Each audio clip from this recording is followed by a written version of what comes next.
প্রিয় দর্শক, আসসালামু আলাইকুম। আশা করি আপনারা সকলে ভালো আছেন, আমিও ভালো আছি। প্রিয় দর্শক, আমরা ভালো আছি প্রিয় দর্শক, কিন্তু প্রিয় দর্শক, যারা চট্টগ্রামে বসবাস করে তারা কিন্তু ভালো নাই। এই যে পাহাড়িরা চট্টগ্রামে হঠাৎ করে জায়গা উঠলো একটা ধর্ষণ কাণ্ড নিয়ে। সেই ধর্ষণ কাণ্ডটার সম্পর্কে যদি আমি বলি, বিচারের দাবিতে, তাই না? তারা তো বিচারের দাবিতে ধর্ষকের বিচার চায়। এটাকে কেন্দ্র করেই তারা জ্বলে উঠল, রাস্তা অবরোধ, রাস্তায় আগুন দিয়ে তারা প্রতিবাদ শুরু করলো। সহিংস এক প্রতিবাদ, শান্তিপূর্ণ প্রতিবাদ নয়। কিন্তু প্রিয় দর্শক, এই ধর্ষণের কাণ্ডে যদি আমি বিশ্লেষণে যাই, ধর্ষক এখানে কিন্তু 5 জন যুবক, তার ভিতরে 2 জন মারমা, 2 জন চাকমা, 1 জন হিন্দু। এবং হিন্দু হইলেও ওইও কিন্তু উপজাতি, ওই কিন্তু বাঙালি না, স্বয়ংশীল নাম। আর মারমা চাকমারা তো কেউই বাঙালি না, অর্থাৎ ধর্ষক জেনে বাঙালি না। সেনে বিচার দাবি, আচ্ছা বিচার দাবি ঠিক আছে, বিচার না হইলে তাইলে একটা কথা, বিচার দাবি করা। কিন্তু বিচার প্রক্রিয়ার মধ্যে কি প্রথম প্রক্রিয়াটা কি? গ্রেপ্তার করা, আসামি গ্রেপ্তার করা। এখন আসামি তো গ্রেপ্তার হয়েছে, সহনশীল সহ অভিযুক্ত 4 জন যুবককে গ্রেপ্তার করছে এবং সেনাবাহিনী এই কাজে আরও তাদেরকে সহায়তা করছে।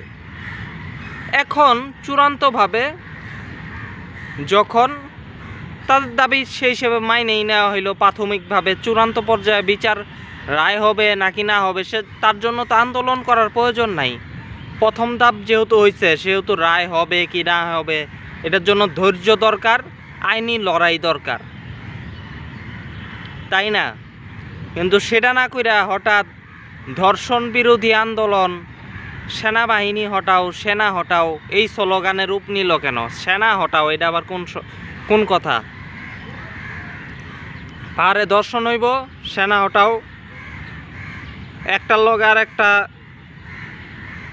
মনে করেন কি কমো, পন্দাবন্দি করবো, সেনা হটাও।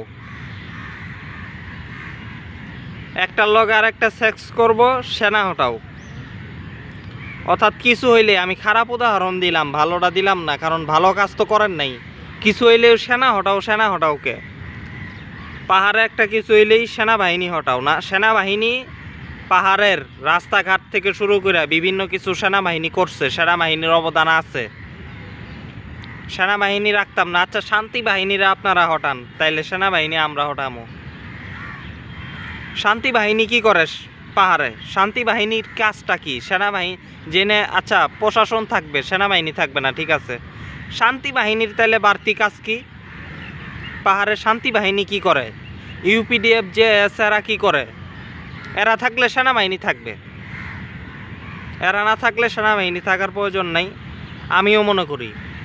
ঠিক আছে, আপনারা মানুষ বসবাস করবেন, পাহাড়িরা আমাদের শত্রু না, আমিও কই না, এবং তাদেরকে আমি শত্রু মনে করেও না। কিন্তু সেনাবাহিনী আছে এদের কারণে, আপনাদের কারণে না। তাহলে আপনাদের এত সেনা হটাও আন্দোলন কিসের? নাকি আপনারা ওদেরই লোক? যে শান্তি বাহিনী সহ সশস্ত্র যত অপহরণকারী, চাঁদাবাজ, যত সন্ত্রাসী, অস্ত্রধারী আছে, তাদের লোক আপনারা। বোঝা যাইতেছে আপনাদের কথাবার্তায়, ধর্ষণ হইলেই সেনা হটাও, কিছু একটা সুতা পাইলেই সেনা হটাও আন্দোলন।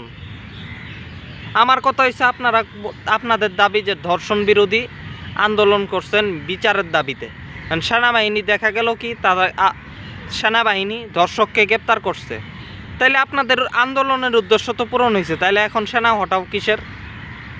এখন কিসের আন্দোলন, কিসের আগুন, কার উদ্দেশ্যে? এবং এটার এজেন্ডা তাহলে কি আলটিমেটলি? সুতরাং পাহাড়িদের এই সমস্ত আচরণ, এটা নিঃসন্দেহে দেশবিরোধী। এই দেশবিরোধীদেরকে থামাতে হবে। ইউপিডিএফ যে যত জঙ্গি মঙ্গি আছে, এরা আসল জঙ্গি। এই সমস্ত জঙ্গিদের কারণেই, এরাই কিন্তু জঙ্গি, এরাই কিন্তু দেশের সমস্যা করছে। কিন্তু শেখ হাসিনা এই আসল জঙ্গিদেরকে দমন করে নাই, দমন করছে নকল জঙ্গি সাজায় হুজুরদেরকে, নিরীহ হুজুরদের ওদেরকে জঙ্গি মঙ্গি সাজায় আমেরিকার কাছ থেকে টাকা পয়সা খাইছে। আর নিঝুম মজুমদারের মতো চেষ্টা এই কুত্তার বাচ্চা এখন গেছে প্যারিসে নিঝুম পিনাকির পিছনে ঘুরতে। সেই ব্যাপারে আমি আলাদা একটা ভিডিও দিতেছি।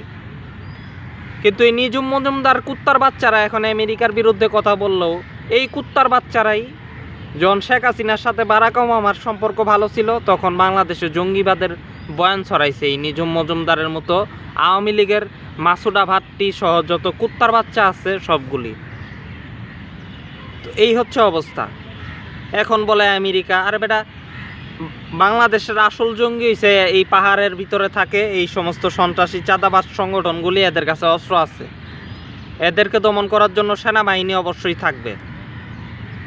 বাকিটা পাহাড়ের যত লোকজন যতই বলেন এত সহজ না। সব সমতলে কিছু আইছে সুযোগ সুবিধা পায় শিক্ষিত, এগুলি লাফাইতেছে। এরা আইছে সমতলে থাকা পাহাড়ি মূর্খ, শিক্ষিত মূর্খ এরা, এদের কথাই চলবে না। আর বাঙালিরা ওই না, আরে বেটা বাংলাদেশের, আমি বাঙালি, বাংলাদেশের যে কোনো জায়গায় জায়গা কিনবো, তোর বাপের কি হালার পো, তোগো বাপের কি পাহাড়, কি তোগো বাপ দাদার পাহাড়? তোগো বাপ দাদার না। যে কোনো বাঙালির ওইখানে জায়গা জমিন কিনা, ওইখানে বসবাস করার অধিকার আছে। ধর্ষণ বিরোধী থাক, আচ্ছা সেই হিসেবে দর্শক গ্রেপ্তার হয়েছে, সেই হিসেবে ঠান্ডা হয়ে যাওয়া উচিত। কিন্তু কেন ঠান্ডা হইতেছে না? কারণ উদ্দেশ্য ধর্ষণের অজুহাতে মূলত সেনাবাহিনী রেখে দেয়া ওইনে আরাকান আর্মিরে ঢুকাইব আর দেশটারে ভাগ করব। ভারতের এজেন্ডা আর মায়ানমারের এজেন্ডা বাস্তবায়ন করব, এটাই উদ্দেশ্য, এছাড়া আর কিছুই না। কিন্তু সেনাবাহিনী ওইখানে থাকবে, এই উদ্দেশ্য বাস্তবায়ন হবে না।